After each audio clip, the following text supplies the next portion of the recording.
Okay, this is Jacob Schmitt with deerhuntingschool.com. This video here is, I believe it's the 11th update to the 2018 hunting plan series that I'm doing.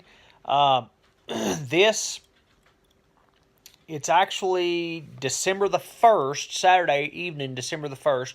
Just got back from hunting a completely new area that I'm going to focus in on.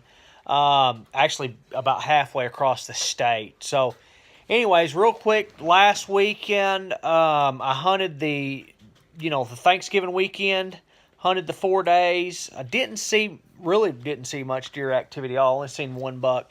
I did check my trail camera I had in there. The date on it was wrong. Every single picture it took had the exact same date on it. So I don't know what the heck the deal was with that, but did have, a picture of the buck I've been seeing. I actually rattled him in Saturday morning. I said I was going to hunt only in the afternoon, like get there at like 10, but I went ahead Saturday morning. I got there before daylight got set up, rattled him in about 9 o'clock in the morning. He come in, locked up on me about 50 yards, and, like I'm bow hunting, so if I'd had a rifle, could have shot him again. But anyways, he locked up on me, turned around and just walked off. There's nothing I can do about it. Tried to grunt, rattle. He just acted like he didn't care. But he did come in, circled downwind of me. Didn't act like he smelled me. He was down. I'm hunting in a mountain there. He was down below me, so with the good rising thermals, I do believe my scent was going up above him. But, he just turned around and walked off like no big deal. Just casually walked away. So that was the only deer I seen over the weekend. I did go back there Tuesday afternoon, and hunted it again. I saw 3 does. So that was it. So I have decided to move halfway across the state. I went today. Our weather, I've been wanting to go do some scouting there, find a spot to hang a stand. I pulled some stands a few weeks ago to actually hang there. So today our temperature was like 70, 71 degrees. Not really the greatest hunting weather. So I said, this is perfect time to go down there, do some scouting. I got on the aerial photo, mapped out, looked in the area, picked an area that I wanted to focus in on, okay? And I had one side of it I really wanted to kind of get on. When I went up there, walked back in there, checked out, there was a deer stand there already. So I got out of there, I went all the way around, went to another side of it. You have to take a boat. It's boat in only. There's only way to get to it with a boat. So I took my bass boat. While I was going down a slough or another creek, a river, whatever, around the bottom side of this area, I noticed that it looked like there was a thicket up in there on one of the river bends. Swung pretty close to a river bend. So I pulled up my phone and pulled out a Scout Look, looked at the Scout Look map, looked at it, and sure enough, there was a good swamp there that swung real close to this river bend. I'm like, man, that creates a perfect funnel. So I found a spot where I could pull my boat up, pulled up in there, went out there, kind of checked it out, and sure enough, there was good tracks, big tracks coming through there. And I was thinking, well, there's a few deer coming through here. And I hung me a stand. Didn't actually come to me that it poured down raining last night, like tornadoes, flooding rain, and that all these tracks were made apparently this morning. And so I thought of that, and I was like, man, there's more deer coming through here than what I was thinking. So I was sitting there. I got my stand set up. It was like 4 o'clock before I got my stand set up and got ready and everything. And I said, well, I might as well sit here. I got another hour and 15 minutes, hour and a half before dark. I might as well just sit here. The wind really is not blowing the right way. But, I mean, what the heck? So I sat there. And about 5 minutes before dark, I looked up and I seen some deer coming. I was like, oh, man, this is going to be awesome. First time in. And it was 2 does. I seen And the one of the does, she got downwind of me. And she could smell me, but she didn't let it bother her because at that moment I didn't realize there was a buck dogging her. But so he was pushing her, so she kind of pushed through there quick. But she definitely smelled me. She threw her nose up. She actually turned and was fixing to walk towards me when she smelled me. Well, so had the wind been correct, I probably would have killed the buck because they were already in bow range. But it's at that like 5 minutes before into shooting light, so it's pretty dim. They were about 35 yards, 40 yards out then, and she turned, was walking towards me, and she smelled me, and she got nervous, and she threw her nose up, and you tell she smelled me. There was no doubt about it. But she really didn't let it bother her too much. She just turned and just kept on going the way she was going, and walked past me. But she walked by 35 yards. I seen the buck, and I was like, oh, man. And I was going to shoot him.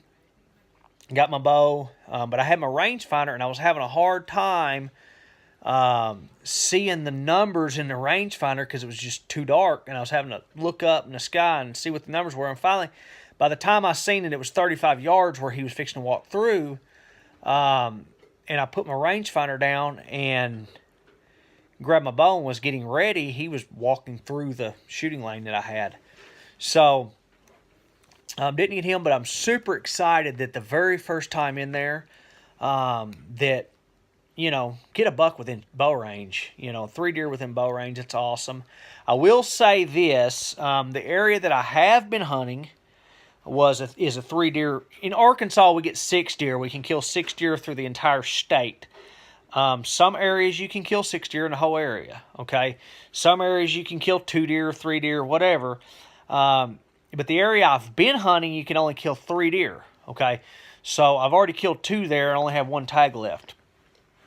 And I've been letting a lot of does walk and stuff like that because, I'm not going to shoot a doe for my last tag in that area.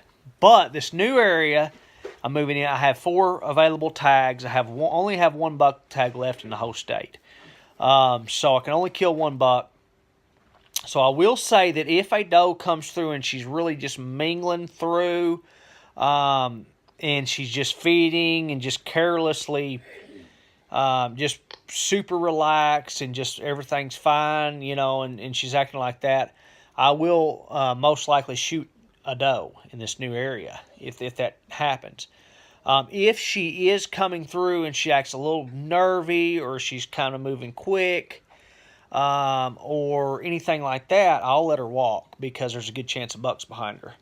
So that's, kind of what's going on here, from now until probably the next several weeks, because this new area, it's in eastern Arkansas, the rut starts later there. So the deer are really getting going hard and heavy in this area, okay? And it lasts a little longer. So, I think I've got 3 weeks of good rutting activity here. I can't hunt a whole lot. Most of my hunting now is going to be just on the weekends, but I'm confident. There's deer there. There's deer coming through this area. It's a beautiful funnel. It bottlenecks them right through, fairly close. I'm not dead center of the funnel. I'm a little towards the river, closer to the river than I am the thicket or the swamp, because I'm hoping to hunt it with my scent blowing out in the river. Okay, so I'm a little closer to the river. If I would have been dead center, I would have been able to kill that buck no problem because he would have been top pin. I wouldn't even have to range him this afternoon. But had I been dead center, the wind was not right. That doe might have really come unglued had I been 15 yards closer to her. I don't know. There's no telling. A lot of times in the rut, when a buck's pushing them like that, they're moving quicker and they catch your scent or something, and the wind's shifting a little bit here and there. A lot of times they'll just keep on going. Because they don't catch it good enough. Now, I'll tell you, a doe will bust you out in a heartbeat whenever she's just mingling through and just feeding, because she'll just casually walk and she's on super high alert, and she's not moving very fast. So she'll bust you in a heartbeat smelling you like that. But in the rut like this, when they're being pushed by a buck, they're moving a little quicker. They're a little nervous. I don't know why. Even a doe that's in estrus or whatever, she seems like she's more on edge when a buck's around. So, that's a tip you can take, that if you've got a doe coming in and she seems edgy, there's a good chance there's a buck, nearby or whatever, because they do that. They get edgy around bucks. I don't know why. So anyways, I don't know. So anyways, guys, I hope you guys enjoyed this video here. Next week I'll do another weekly update just like this one. Hopefully I can throw some tips in each one that can help you guys out. The master's course class that I did on in the early season is still not up yet in the master's course area. I'm having technical issues with my hosting service, so hopefully they're gonna get that fixed here soon. As soon as it is, I'll get it up. And then, obviously as soon as the rut winds down, I'm going to do one on the rut. Exactly what I've done. Showing you, like this funnel, showing you what it looks like on an aerial photo, showing you why it should work. Hopefully we'll kill a buck in there and have some pictures of it. I do have pictures of the buck I killed in the early leg in that master's class, showing you guys it. So anyways, guys, I hope you enjoyed this. I hope you guys enjoying this series. I hope it's helping you out. Subscribe to my channel. Leave comments below in the comment section. Shoot me an email if you have any questions or whatever. Or you can leave questions in the comment area. Hope you guys enjoyed it. Check out deerhuntingschool.com for more tips, information, things like that on deer hunting. Have a good day, and bye-bye.